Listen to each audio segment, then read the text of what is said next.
Hello, everyone. John the Morgile here, checking in for a new Flat Earth video for you. I hope you enjoy it. So, this video I'm going to entitle GPC Flat Earth Video. I was going to do basic Flat Earth video, but the basic cigarette manufacturers of America was going to. They were going to hit me with a claim. No, not really. And in case you didn't know, GPC stands for Generic Products Corporation. So this is just generic ass flat earth video. By the way, you know your products are good if you can put generic right in the name of your trademark and people still buy it. So in this video we're going to return to some of the basic tenets of the flat earth truth, since there are always new people stumbling across this topic, often haphazardly, sometimes deliberately, and the conversation can tend to become more complex than necessary, mainly due to the endless barrage of rebuttals and apologetics coming from the remarkably inept and repetitive globe Earth side of the argument. And we're not necessarily talking about normal people here. Such comments are not intended to insult the newcomers, to be clear, rather to definitely insult the globe Earth clingers, who are either purposefully obtuse, playing a role, or less likely they are completely unable to understand simple concepts which happen to disagree with their worldview, and only simple concepts which happen to disagree with their worldview. I mean, clearly they are able to understand concepts, simple or otherwise, as the intricate and infinite patties of bullshit involved with the ball Earth deception are so complex that simple laymen rarely grasp the tenets therein, of course. I mean, that's their whole shtick, right? So, this implies the ridiculous concept that certain people, namely the globe Earth cheerleaders, are capable of grasping very complex concepts which agree with their alleged worldview, while at the same time, the very same person can somehow fail to grasp rather simple concepts which happen to, say, even shed light on principles which bring their worldview into question. This is a rather convenient malady indeed. So a newcomer to the topic might find a video that is the product of several years' battle, entailing point and subsequent counterpoint, tit for tatting, which ultimately muddies the waters of the conversation with overly complex and often petty games of semantics and intentional obfuscation of something which is really quite simple. The described notion here is less absurd than the concept that actual intelligent people, such as most y'all viewers here, would actually use such tactics in order to guard themselves from the truth. No, indeed, they would not. Government agencies have been openly deploying tactics in order to control the culture and prevent well-meaning truth seekers from finding the compelling and beautiful information which clearly debunks the standard, widely believed worldview or paradigm involving a spinning ball Earth. Also evolution, atheism, nihilism, and a form of inverted fascism masked as socialism, masked as a republic, masked as a democracy, which is run by thugs more about it than Capone and Noriega, for real. The Republicans are Bloods or whatever, and the Democrats are Crips or whatever. Maybe the colors are backwards, but it's irrelevant. It is true, the wings of that beast are nothing more than a false dichotomy, constantly deploying Hegelian dialectic tactics, a la George Orwell's 1984, in order to pit we brothers against brothers, sking tone be damned for real, against each other and our sisters alike in petty squabbles, which become overcomplicated by institutionalized shills who pretend to hold fast to the absolutely absurd and ridiculous position which must be espoused by globe earthers in order to cling to their oblate spheroidal nonsense or whatever. Such antics serve one purpose and one purpose only, that is to convince newcomers to the topic that their long-held paradigm is actually defendable, thus freeing them, personally, of the responsibility to, say, weigh all matters for yourself, using your God-given discernment and your logical mind. Expert opinions and the conventional wisdom be damned. If the actual concept of science involves seeking the truth, expert opinions and conventional wisdoms have always been and will always be barriers for truth seekers who always have and always will kick in proverbial doors and barricades in order to find the truth and subsequently share it with the world. Normally and historically, such barriers towards the latter part, sharing the truth to the world, has been the average person's inability to travel beyond their local milieu, as well as the major barrier of confounded languages.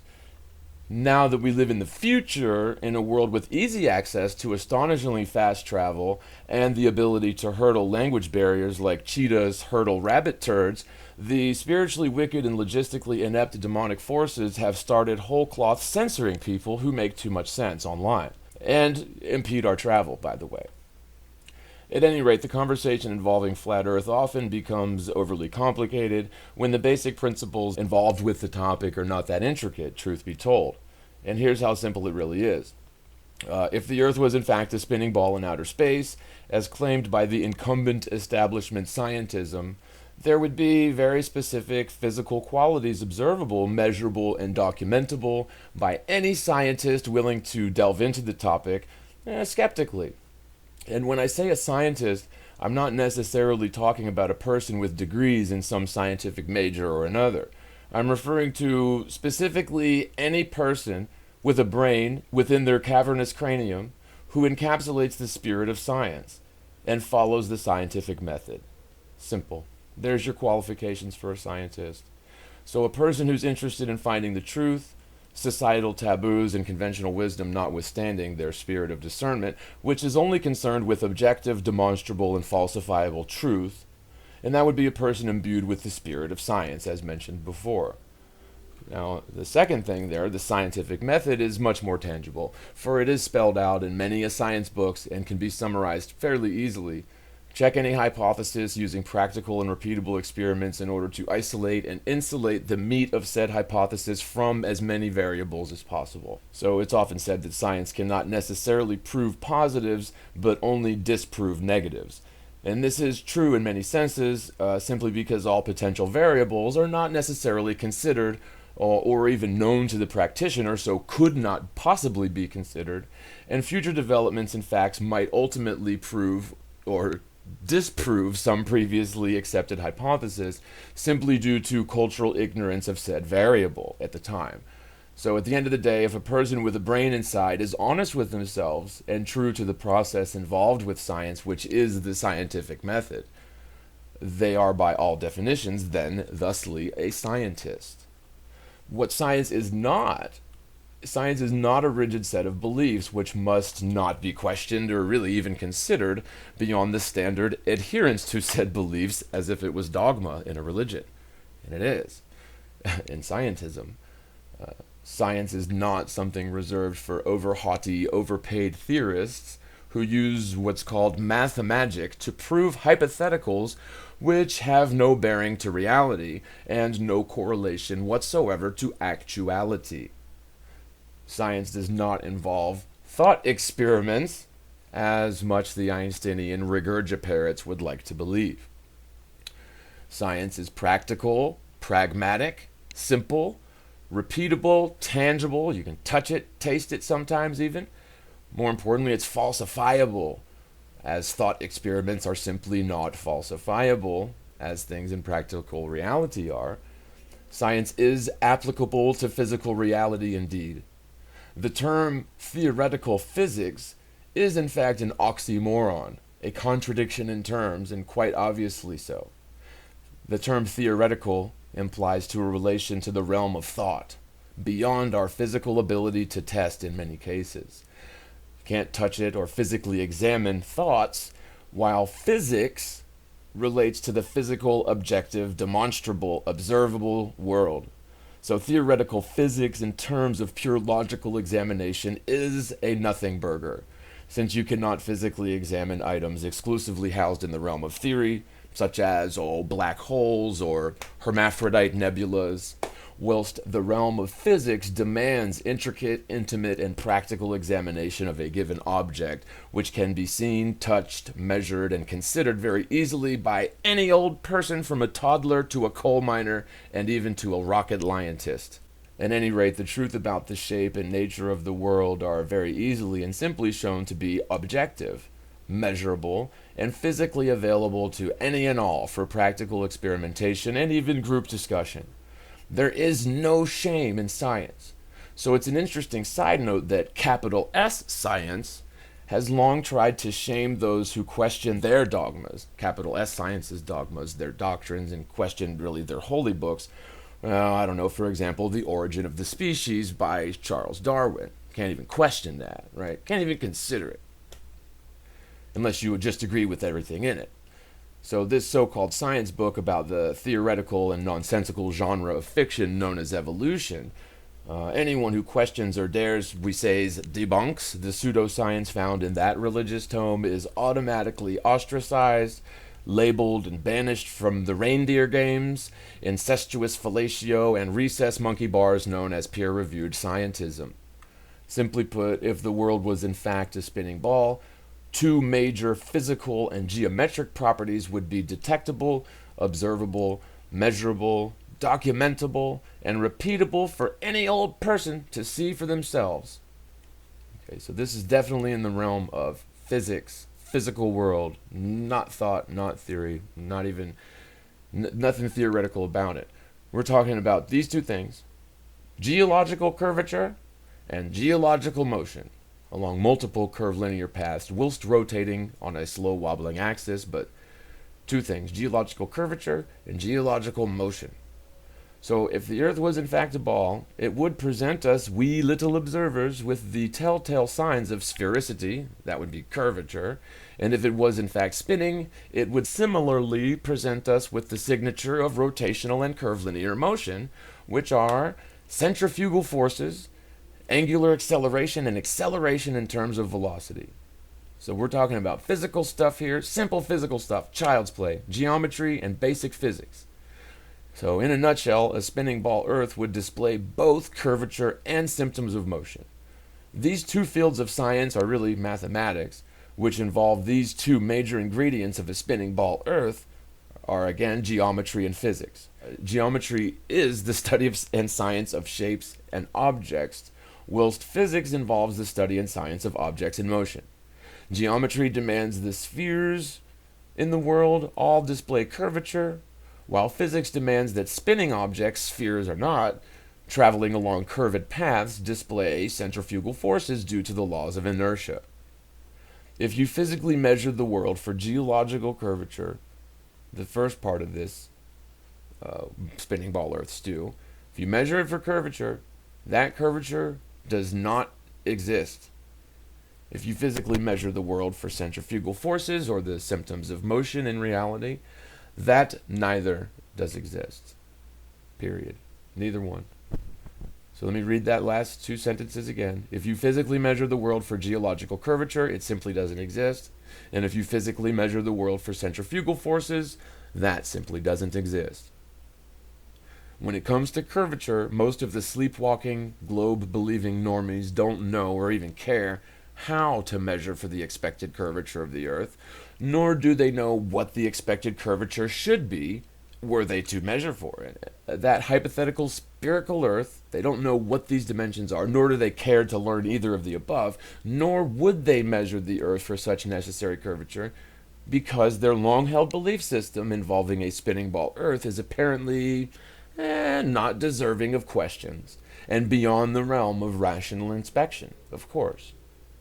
Similarly, the average normie normalson is not interested in measuring their world for the necessary, yet non-existing, centrifugal forces which would definitely be exhibited by a spinning ball Earth, flying through space at just ludicrous and incomprehensible speeds along multiple curvilinear paths at conflicting angles to one another, whilst rotating on its wobbly axis.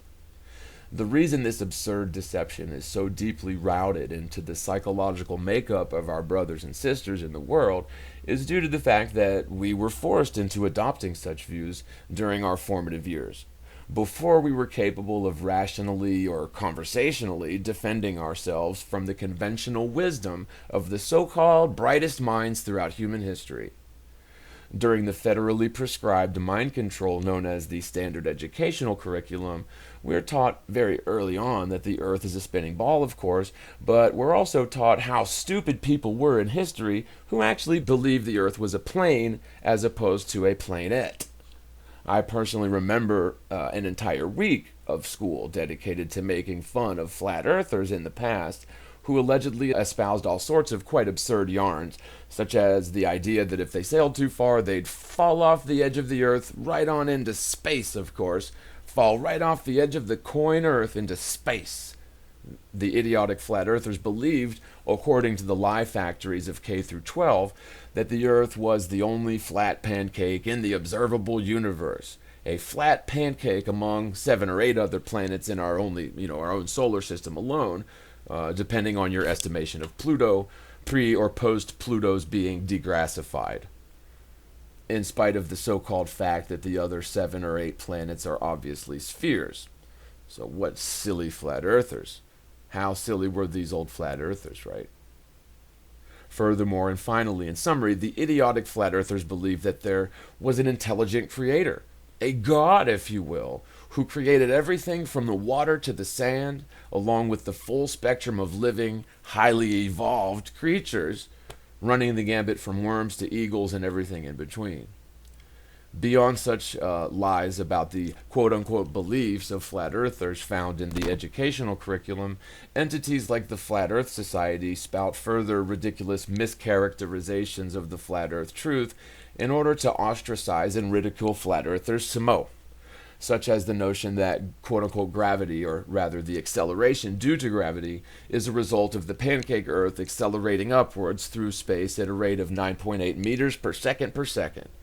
The Flat Earth Society was originally actually set up by real flat earth proponents, it appears, but it was eventually commandeered and sabotaged by shills, just like they always do, these shills who were charged with funneling potential flat earthers into a ridiculous facade of flat earth beliefs in order to make the entire topic seem stupider than the would-be flat earther originally assumed in the first place. So it's definitely a psychological operation, for sure.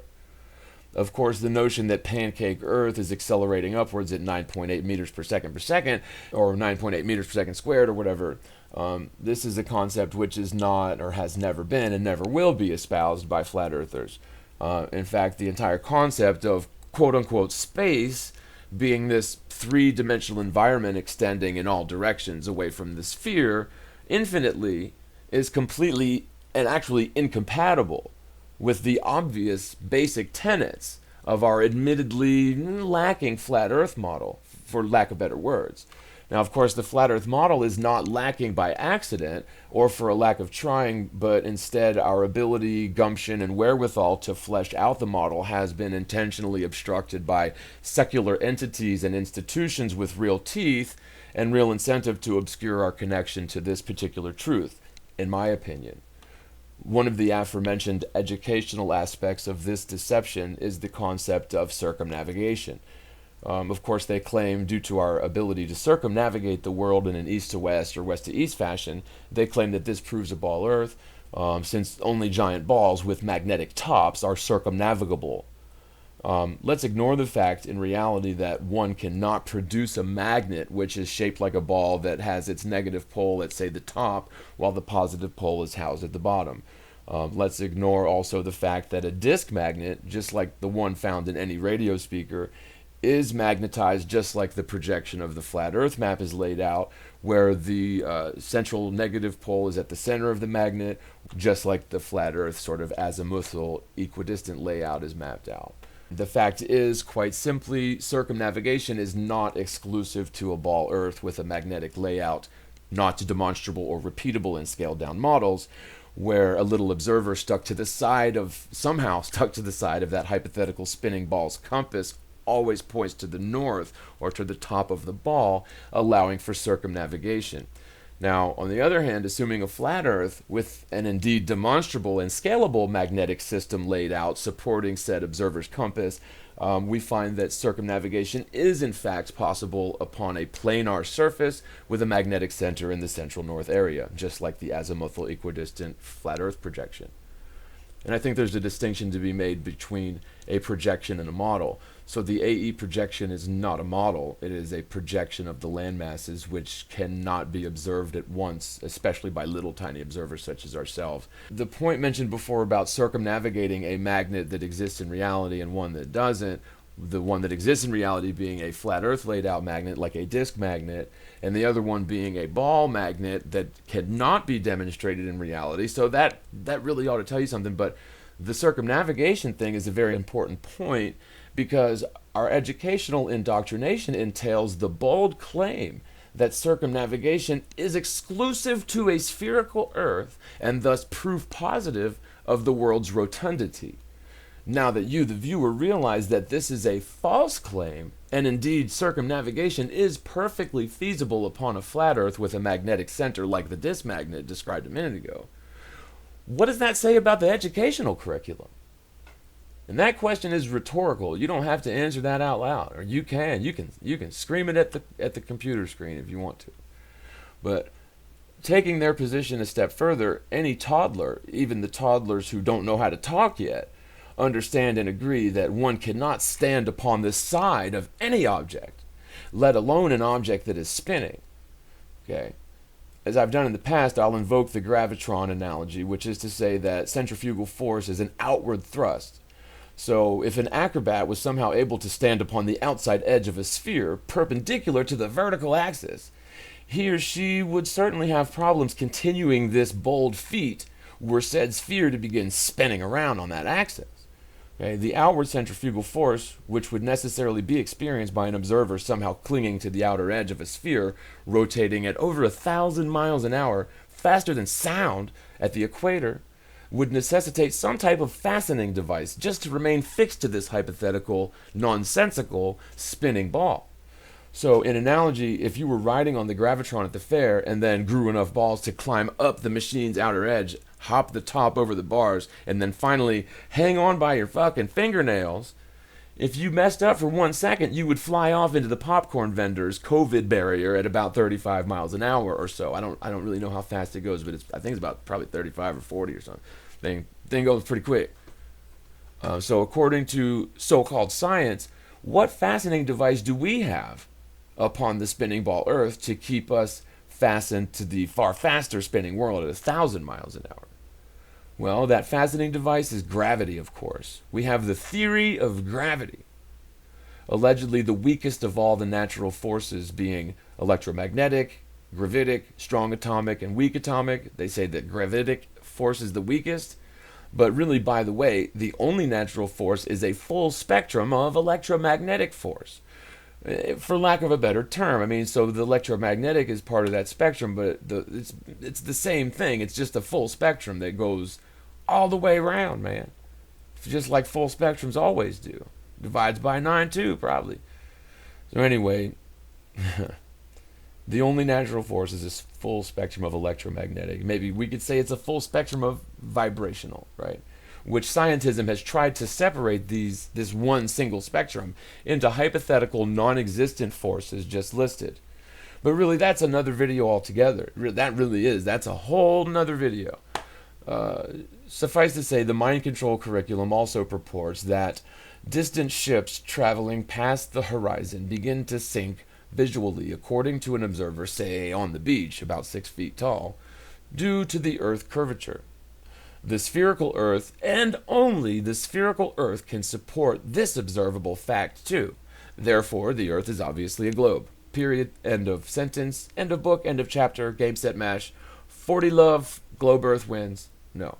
The problem with this particular tenet of observable reality is the fact that a planar Earth, with its ambient atmosphere containing mostly water vapor, indeed supports such observations of distant, apparently vertically descending sailboats due to 2 or 3 principles.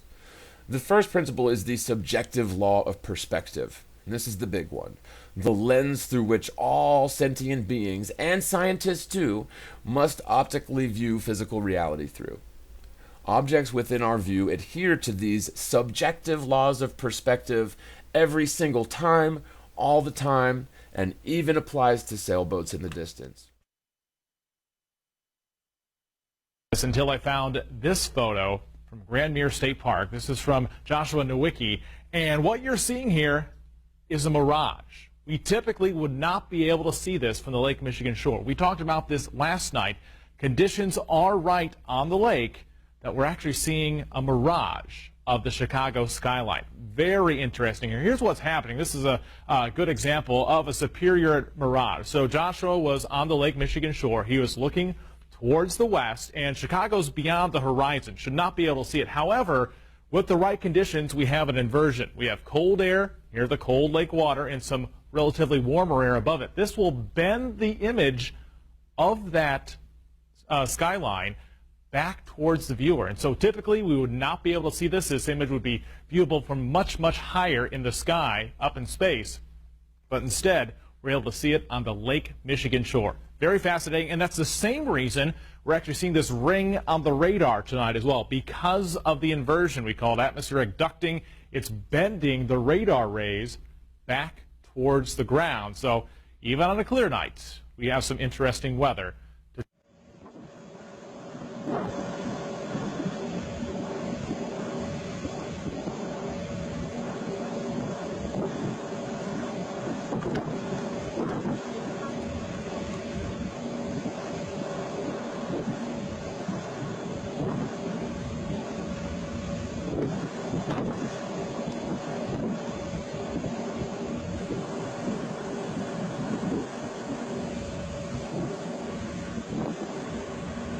So objects that are below our line of sight, so below your eye level, apparently ascend up towards your eye proportionally with their distance from you, the observer, while objects above our line of sight, like the tops of sailboats, apparently descend with the same distance away from you. So they tend to meet in the middle right at your eye level every time. Okay. Objects aligned to our eye's height will remain at approximately such with distance all the way to the horizon. Whenever an object such as the sail on a schooner gains enough distance so as to surpass the distance of our observable horizon, the lower portions will appear to merge with the horizon and basically blend in with the horizontal line in the distance known as the horizon. The upper portions of the sail will continue to apparently descend with distance beyond the horizon, thus creating the illusion that the object itself is actually dropping vertically.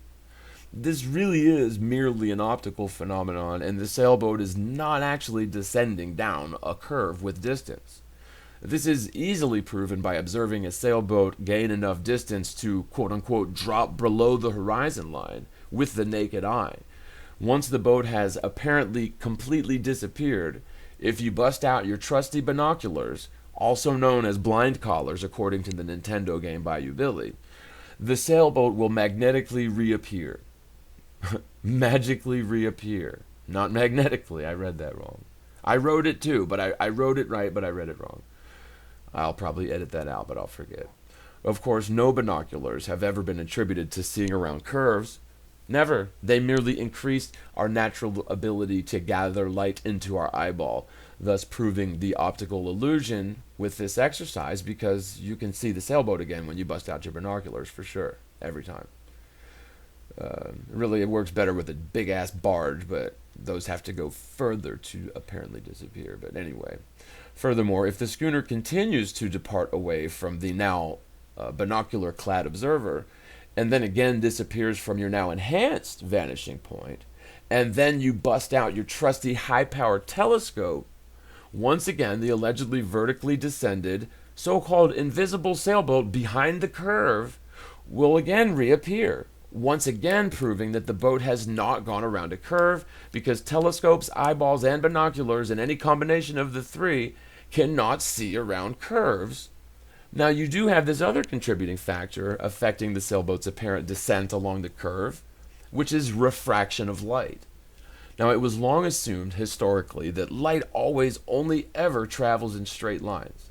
In reality, however, we now know, and we've known since like the 1500s, that light does not behave in such rectilinear manners, and especially when traveling through variable media, water vapors, and variable temperatures, just to name a few perturbances. There's many others, but a few of the perturbances to light's rectilinear or straight line path. So light, in fact, travels in curved paths, apparently and indeed observably. And light indeed also bounces off surfaces like the top layers of the ocean, as well as more elusive surfaces like higher density water vapor. Like if it travels through a low density, like a higher temperature, and then hits a lower temperature, higher density area, it'll like bounce, like refracts and bounces off that. It does other things too. Just a few of the perturbations of light's rectilinear straight line path. So light travels in curved paths. This is why we often find a small band of haze or like illusory fumes often seen upon road tops during certain conditions. Like if you're going downhill on a road top and it's hot outside, you'll see that like haze. That's like refraction. When you're looking at the horizon, there's like this band of an illusory area directly above the horizon, parallel to the horizon for like, I don't know, maybe a half a degree or a degree. This is a symptom of refraction for sure. Now, applying this fact of observable nature to the sailboat, apparently descending the Earth's curvature, we find that the sailboat has not gone down any physical curve, but has instead actually gone straight along the planar surface of the water, probably cresting and troughing along the undulating surface of the tidal waters. Probably doing that and appearing to be hidden by the horizon itself, especially if there's a false horizon caused by being in a trough as opposed to being on the crest of such waves. But eventually it'll appear to be hidden by the horizon itself once it goes far enough. And of course, this illusory band of refracted light noise found directly above the horizon, parallel to the horizon. That band is usually visible if you're observing far distant objects on the water with aided, like a telescope or something, telescopic P900, P1000, whatever you got. Them P1000s are the bomb. I really want one of those bad. But in order to measure the Earth for the alleged and necessary curvature it would exhibit, were it indeed a sphere, we would also first need to know what to measure for. Now, exactly 100% of the globe Earth believers do not know how to measure the Earth for curvature when you first bring this up to them. Sure, the globetards know because the flat earthers taught them how to do it, taught them all about it. But exactly 100% of fresh Normie Normalson globe Earth believers do not know how to measure the Earth for curvature, mainly because they do not know what to measure for, too. Exactly 100% of flat Earth cavaliers know exactly how curved the Earth should be and exactly what to measure for. This speaks volumes to the correct answer to this dilemma here. Were the Earth in fact a sphere with a circumference of about 25,000 miles as claimed by Team Globetard, and so this would mean like a spherical radius of about 4,000 miles, there should be a predictable rate of descent according to an observer standing about 6 feet tall looking out towards the ocean. Now, we say ocean because while the land might entail hills and valleys, which could potentially obscure one's line of sight and skew your measurement and complicate such observations, the surface of a body of water at rest will always be mostly level. Sure, the ocean water's tidal and thus exhibits some troughs and crests as well as tidal bulging.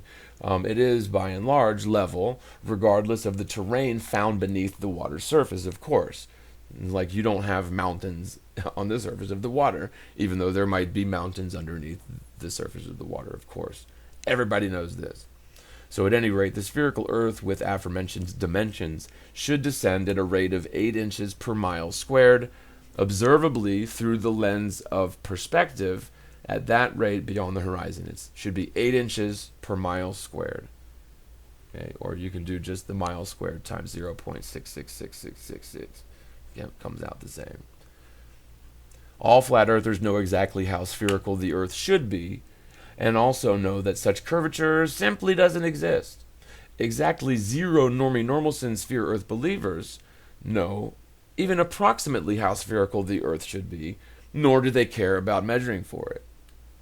The globe earthers who eventually do learn this fact and take the time to measure for said expected and necessary curvature, and are also honest with themselves, are no longer globe earthers, and instantly become what is known as science-denying, obtuse, shady, and retarded-ass flat earthers. At the end of the day, flat earth has nothing to do with theory or being crazy even. I mean, sure, I'm crazy, but that doesn't have anything to do with flat earth either. Sure, plenty of flat earthers are crazy too, but not because we understand geometry and physics.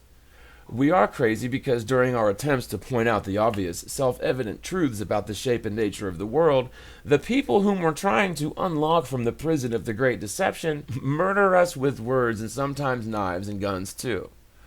Okay, so that's maybe a stretch, but maybe not really. And it is frustrating to try and show a person that their proverbial Santa Claus isn't real, even though they believed in Santa their whole entire lives.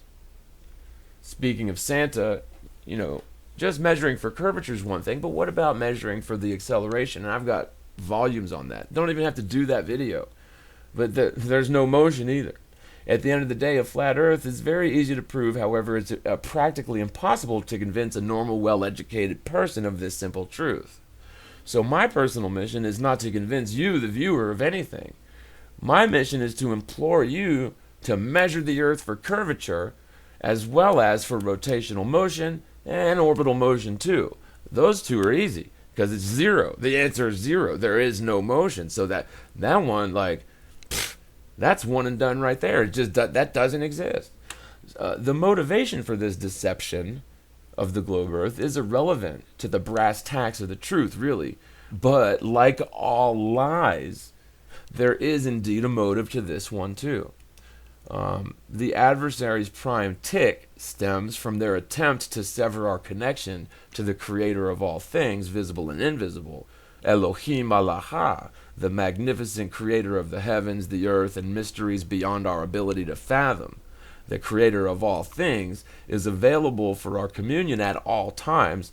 However, the educational demons have convinced us that the creator doesn't even exist, along with the concept that our entire world is irrelevant in the grand scheme of the cosmos, and by extension, all of civilization is thus irrelevant, and we individuals are worth less than the scum on the bottom of some prince's boots.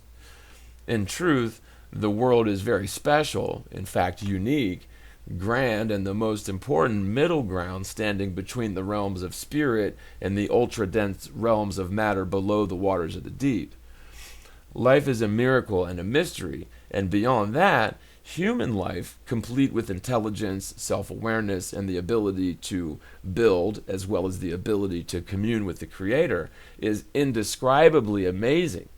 The underlying motive for the deception involving the lies of infinite space and other worlds flying around in the sky is to insult the physical plane's majesty and awesomeness, making that seem like just one of an infinitude of little speck of dust worlds, and it really assaults our unique position, which is one of greatness, mystery, centralness, and blessings.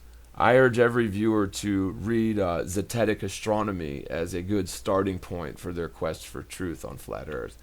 While I don't necessarily agree with all the tenets of that particular book, it is very important because, well, first, it was written in 1865. So this is like before our grandparents were born. A lot of y'all's great-grandparents were born.